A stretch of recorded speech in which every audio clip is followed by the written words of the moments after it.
Guys, I'm so happy to have you on my website. I can't even begin to show how happy I am. You know what? Because you came here, I'm going to tell you a tiny bit about myself as quickly as possible. Really, as quickly as possible. Okay, so I graduated Mount Scopus in 2010 with an ATAR of 98.15. Then I dropped out of 5 university courses at Monash.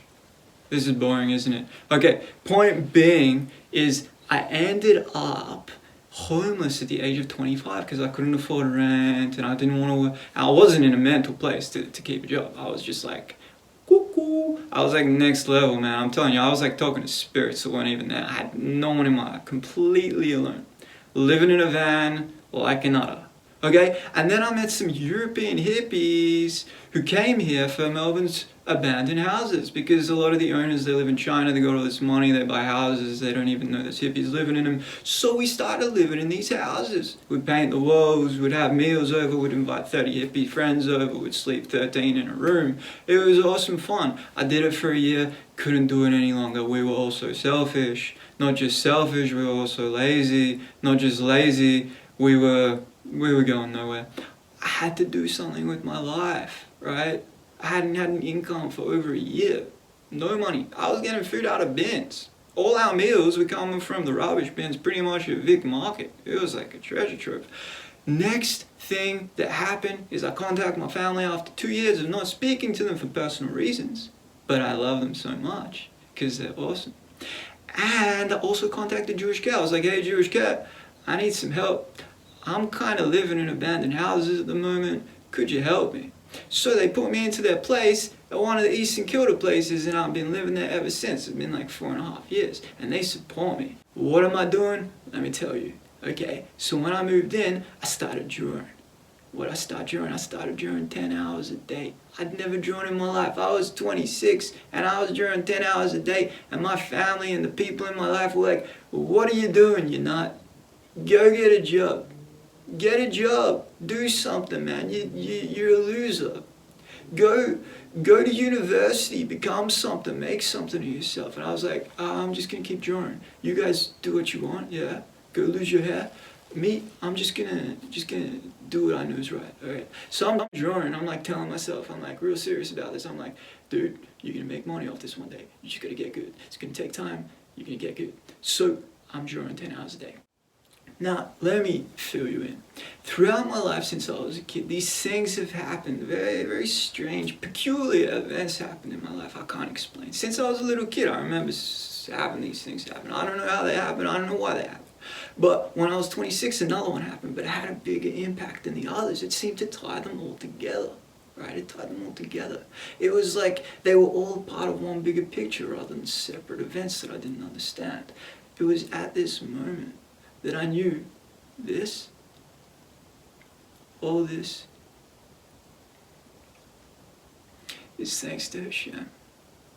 So I called my rabbi from Barmy days. I hadn't spoken to him in like 12 years. I'm like, hey rabbi, what do I got to do as a Jewish man? Right?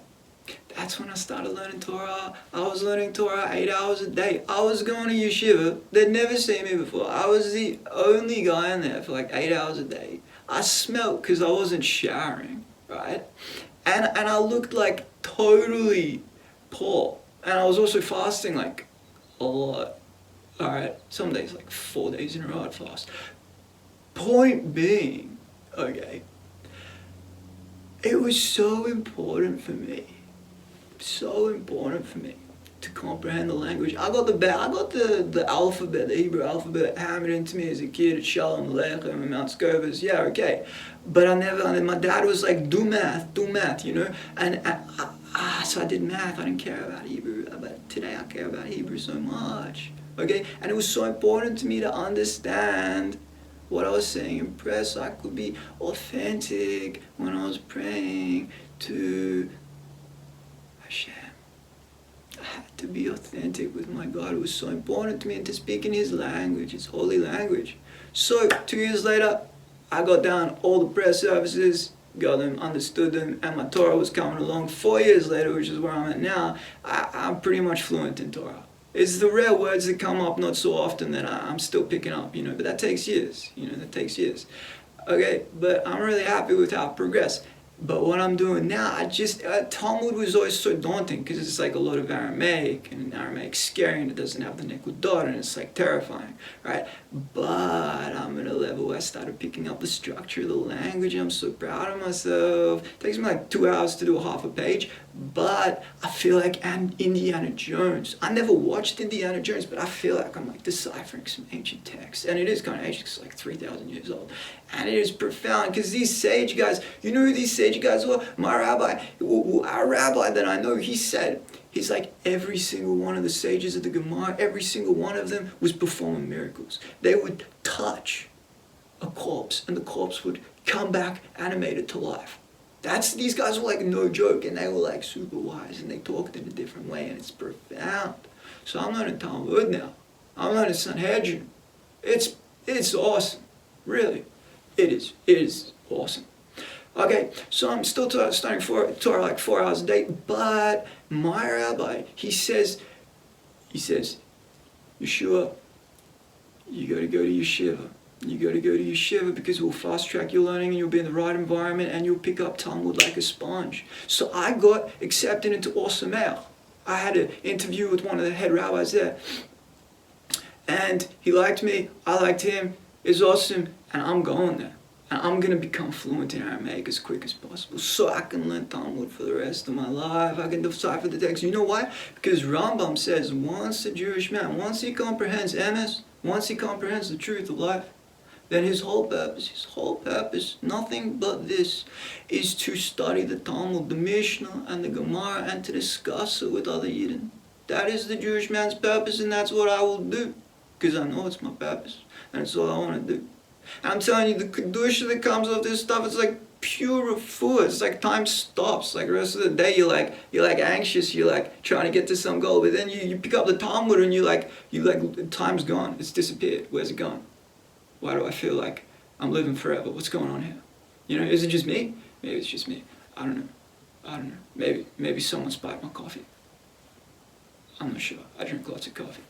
Anyway, point being is my first book's come out and you're gonna love it because it's fun. It is so fun. It's so fun. I'm so excited about it. And it's nostalgic and the characters are adorable and they teach your kids how to be a good little Yidden, a little righteous Jew, a tzaddik. And they're going to grow up to be tzaddikim and they're going to remember this book. But it's not about me. It's about you and having fun with your kids, because this whole book doesn't just teach principles of a good Yidden and principles of kindness. And doesn't just get kids excited about Torah. You know what else it does? Let me tell you, it also rhymes. It is so fun. I guarantee you a full refund if you don't enjoy reading this with your child. A full refund, I guarantee you. If your kid doesn't grow up to be a tzaddik, that's got to do with you, not this book. That's got to do with you. I'm telling you, you're going to love this book. And your kids are going to love this book. And it's going to get them excited about Torah. And it's going to get even more excited about Torah. And it's also going to get them even more excited about being a good person, which is awesome. And the $15, $7 of that, if you buy directly from me, is going towards my yeshiva learning. It's going towards my yeshiva learning. So it's a mitzvah and you get an awesome book. How awesome is that? It's awesome, guys. So the last thing that I'm going to share with you today is my new project that I'm doing. Here it is. Kollel Comics. Kollel Comics is hilarious. I don't know if anyone's made jokes about the Torah that are this funny. It's about a bunch of Jewish guys who are learning in Kollel all day, and they're discussing Jewish topics and mysticism. They're interested in the deeper meaning of Torah, right? They're interested in the deeper meaning and uncovering the stuff that's more relatable in the truth of life in this world and how it came to be and what it is and what it means. Okay? And also in the Talmud and the learning of the law and how the law relates to the functioning of the world and how that's important for the Jew to be doing this and why, in fact, it is his purpose. Okay, so not just that, they're also interested in being righteous and learning what it means to be a righteous person, and what it means to do good, and how to do that. It's such a challenge to perfect yourself, and they're each on the path in their own way of this, with their own different personalities. So that's the characters we have within Color Comics. That's the characters we have. What's the results? The world's going to fall in love with us. Not just that, we're planting the seed of Torah, not just for the nations, but also for our own people who are far away from Torah. Okay? Because it's for them too. Okay? Japan's done it, we just do what they do. Okay, they've already done it. Alright? We just do it with the Jewish people. And it's easy. Well, if you watched the video till now, I'm so grateful. Thank you, it means the world to me. And I hope to see more of you in the future. And chuck me an email. Chuck me an info@Dryzun.art. Chuck me an email, say hi, tell me what you think of my work. Feedback, that's awesome, I'd love to hear. Maybe you got an idea for a comic. Maybe you're funny. Who knows? Anyway, maybe you want me to teach you a page of the Talmud. It's awesome. Let me know. Let me know, guys. Alright? If you're Jewish, I love you. If you're not Jewish, I love you too, but not like family. I still love you. Thanks, guys.